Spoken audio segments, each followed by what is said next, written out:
Hai Smart Parent, back to the channel Cooking World. Hari ini aku rekomendasikan satu tempat wisata yang ramah anak, yaitu wisata Bajak Laut 2 Cabang Wonosalam Jombang. Harga tiketnya dibanderol 20.000 per orang, untuk anak di bawah 1 tahun gratis. Untuk hari biasa harga 15.000 dan untuk 1 minggu 20.000 ya. Gimana? Masih masuk di kantong nggak? Kalau iya, yuk cus ke sini. Area tiketnya berada di ujung kiri, sementara untuk area masuk ke dalam itu di tengah.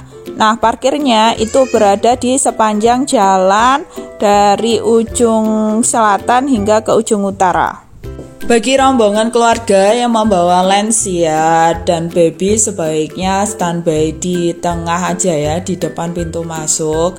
Nah, untuk 1 orang atau 2 orang nanti yang pesen tiketnya, karena jalannya lumayan jauh.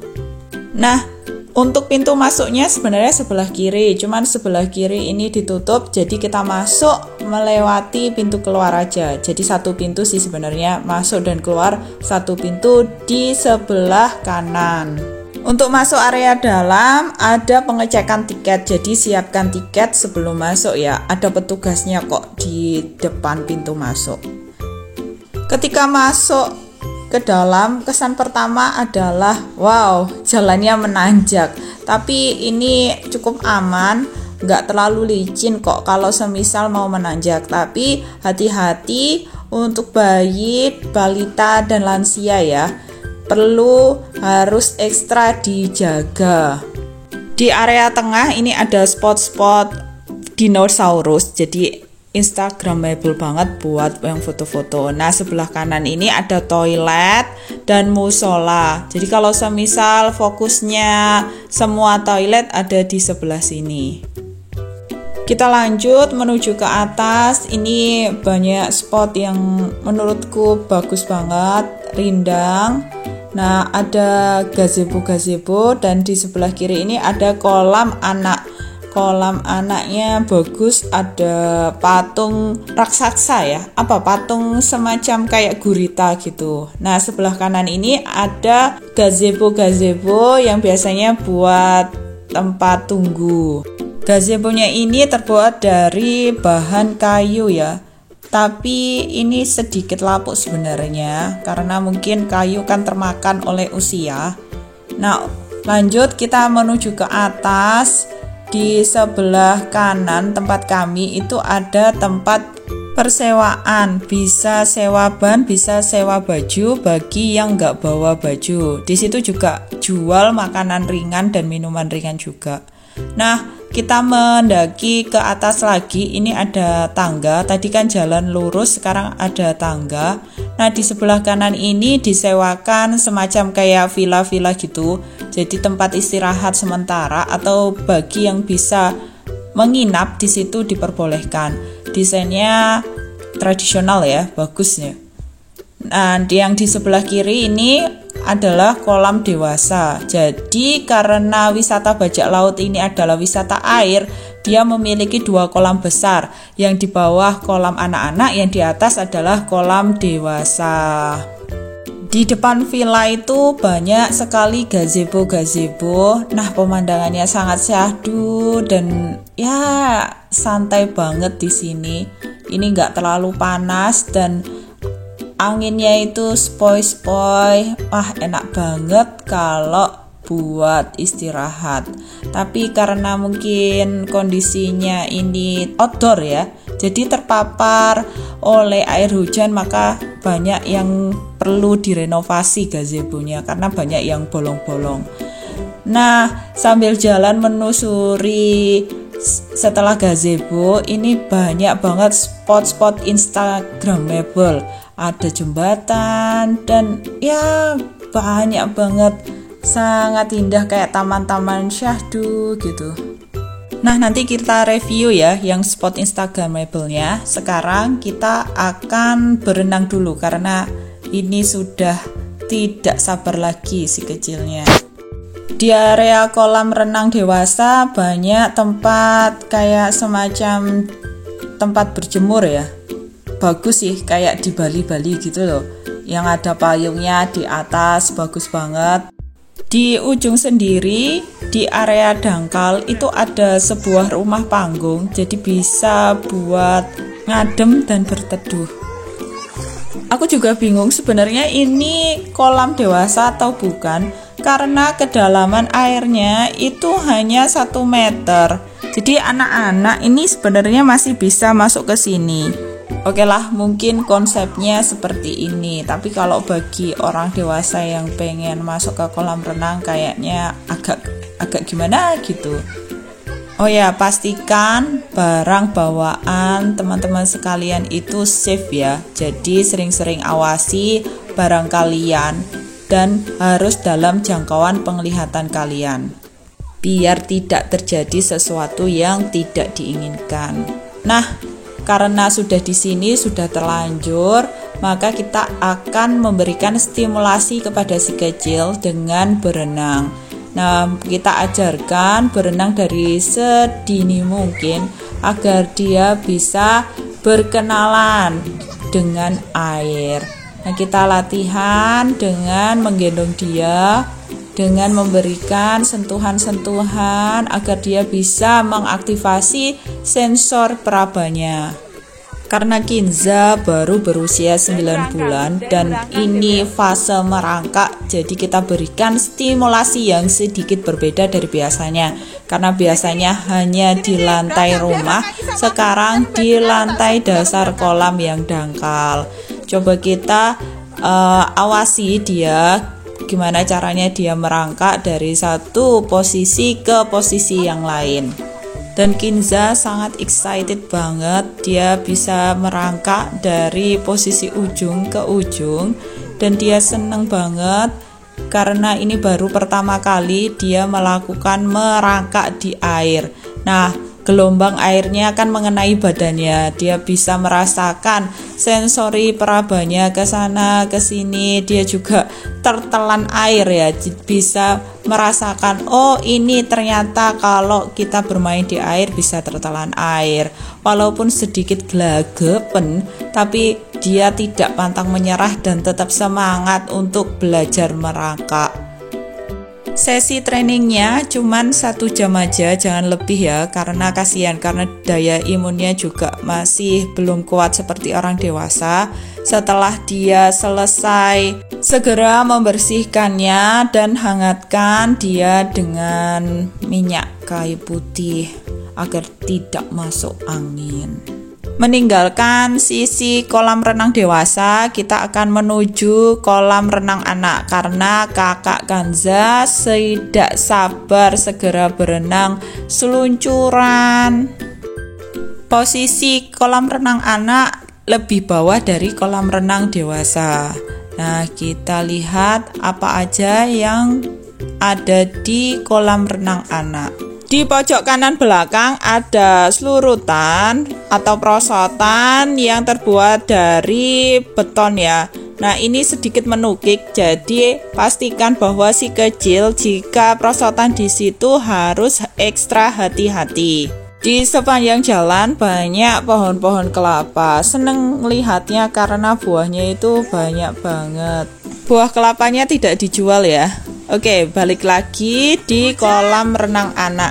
Jadi di kolam renang anak ini ada patung raksasa besar sendiri. Ini adalah ikon dari wisata bajak laut.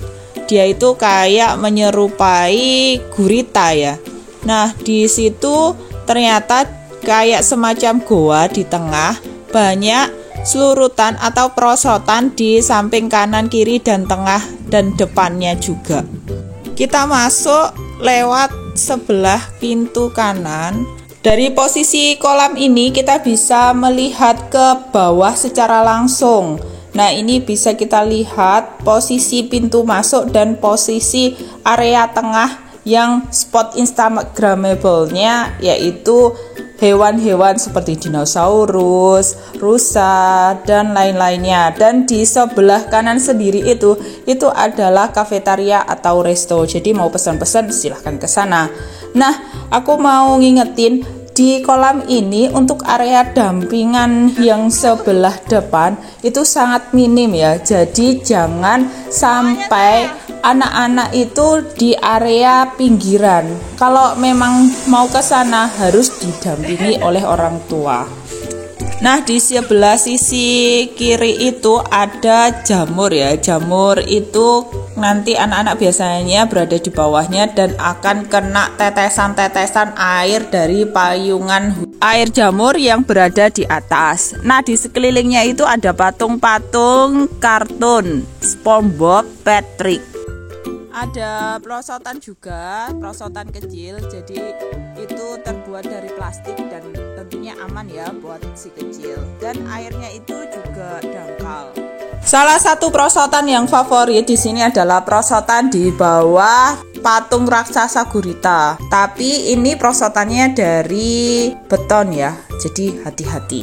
Nah, di sini juga ada spot yang paling menarik, yaitu di bawah guyuran air. Nah, di situ ada semacam tower. Towernya itu ada wadah yang bisa diisi air. Jadi kayak wadah keseimbangan. Dari atas akan ada air yang diisi seperti kayak air mancur gitu. Nah, itu tetes demi tetes air yang terkumpul dalam wadah. Jika nanti sudah penuh, maka dia akan tumpah. Nah, tumpahnya ini akan mengenai orang-orang yang berada di bawahnya, lalu seperti kayak diguyur dengan air.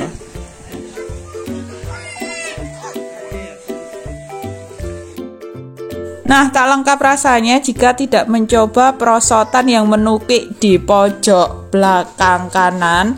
Jadi ini akan mencoba.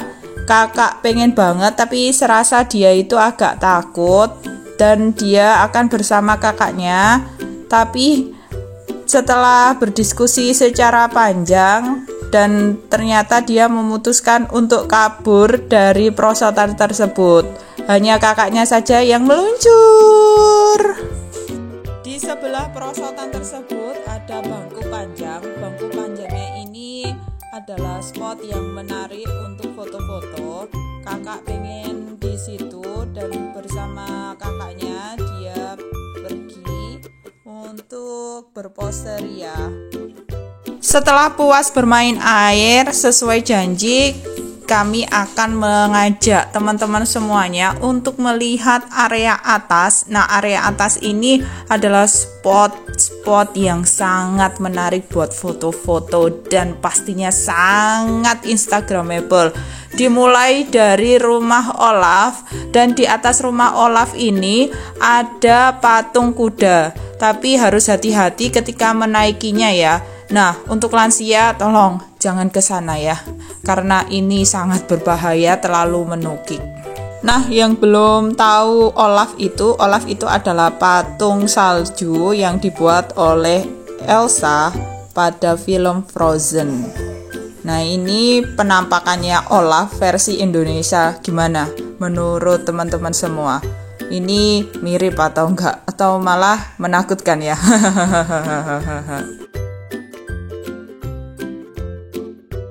Meninggalkan Olaf, kita jalan ke atas. Nah, di sini ada kayak semacam gapura-gapura kecil yang berbentuk segitiga. Nah, ini bagus sih kalau dibuat foto gitu.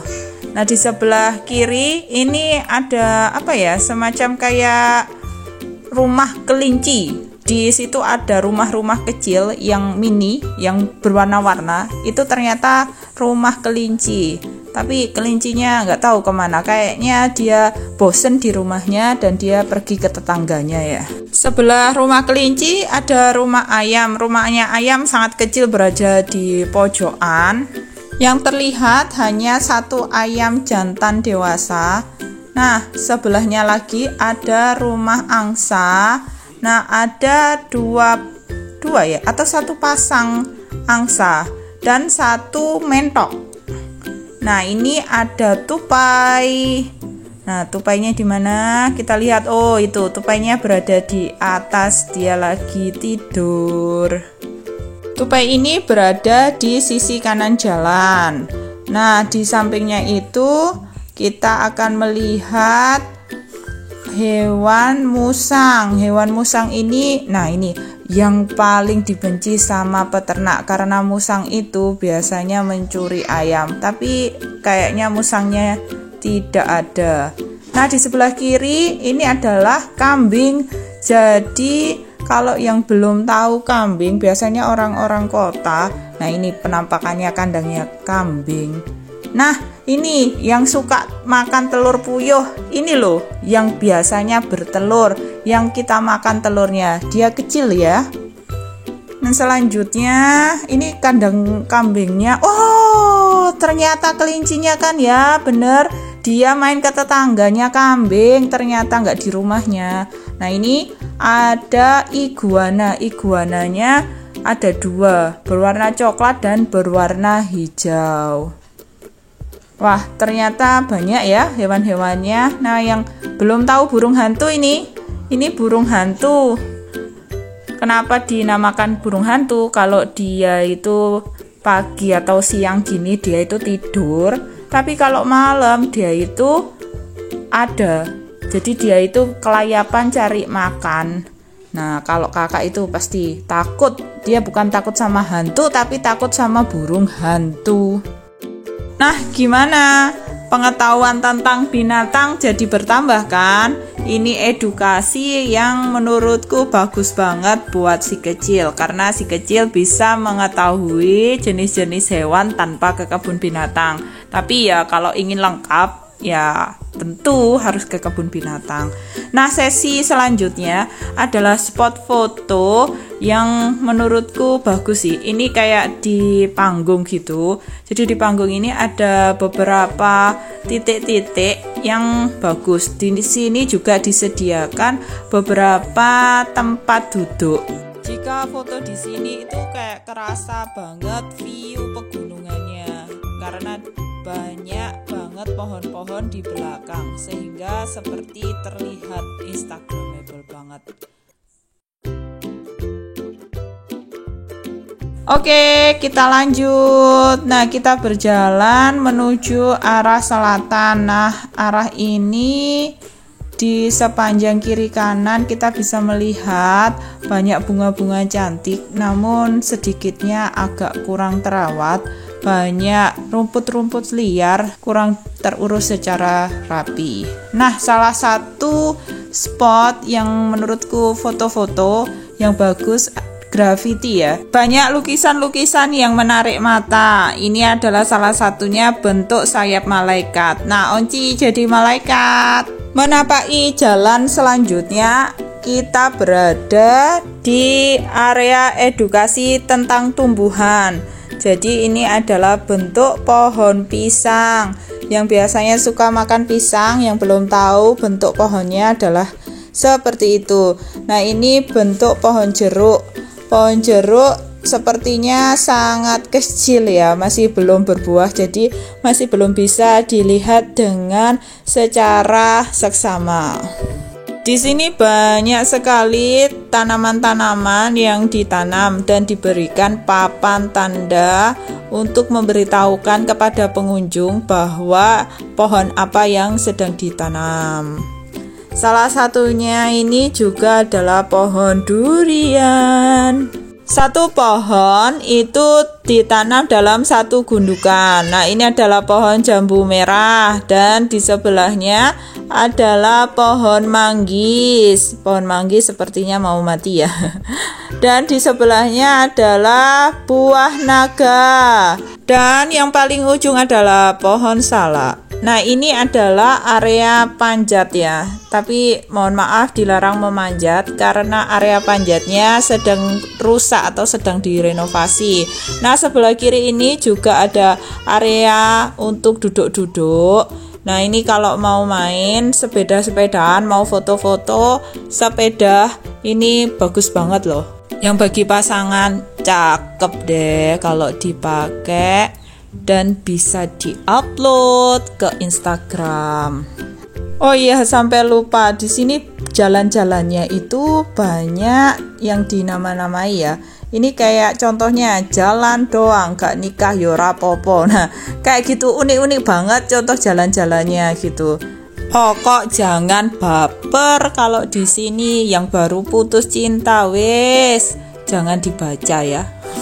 Oh ya, selain buat spot foto-foto sepeda, juga ada area outdoor buat main-main si kecil. Nah, ini ada spot ayunan. Nah, ayunannya ini dipakai bisa buat orang dewasa dan anak. Cukup kuat karena terbuat dari besi tebal sehingga lebih aman. Nah, di sini juga ada area untuk seluncuran. Ya sama ya kayak seluncuran di air, tapi ini seluncuran ada di atas tanah. Jadi di sini itu bisa memberikan stimulasi motorik kasar kepada anak karena anak-anak di sini itu bisa memanjat, bisa menyeberang, bisa loncat, bisa semuanya, bisa berlari. Nah, ini cocok banget yang kemarin pas Covid, anaknya diem di rumah, pergi ke sini itu bisa melunasi hutang untuk stimulasi motorik kasar. Karena kan di rumah itu terbatas ya.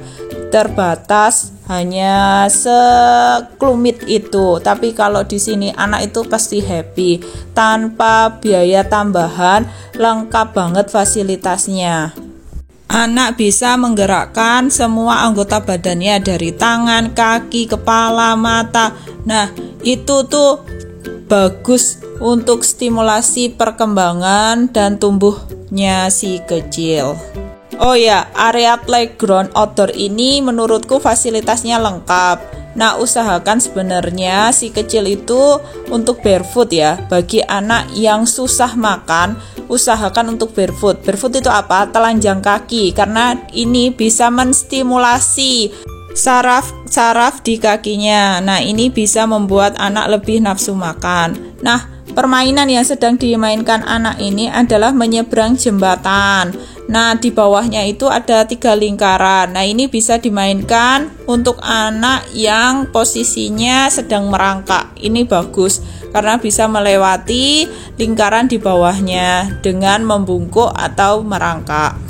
Karena sudah sore hari, maka tidak semua permainan dicoba.